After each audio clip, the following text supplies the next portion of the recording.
2020 সালের মার্চ মাসে পারিবারিকভাবে বাগদান সেরেছিলেন ঢালিউড অভিনেত্রী নুসরাত ফারিয়া। কিন্তু বছরখানেক পরই অভিনেত্রী জানান রনির সঙ্গে তার বিয়েটা আর হচ্ছে না, তাদের সম্পর্কে বিচ্ছেদ হয়েছে।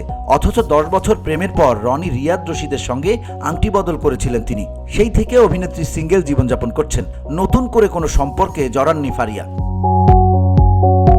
অভিনেত্রী নুসরাত ফারিয়াকে সবশেষ দেখা গেছে আবারও বিবাহ অভিযান সিনেমায়। ঢালিউডের প্রেক্ষাগৃহে ছবিটি মুক্তি পেয়েছে। এছাড়া সুরঙ্গ সিনেমায় আইটেম গানে নাচতে দেখা যায় এই অভিনেত্রীকে।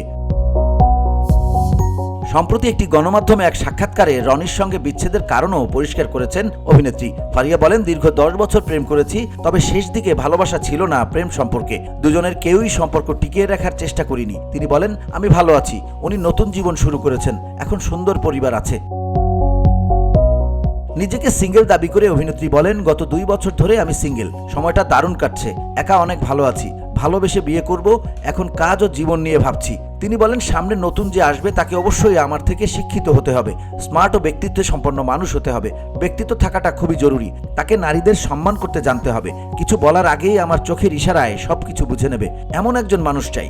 নতুন সম্পর্কে বেশি সময় নেবেন না বলে জানান নুসরাত। মনের মতো কাউকে পেলে দ্রুত বিয়ে করে ফেলবেন তিনি।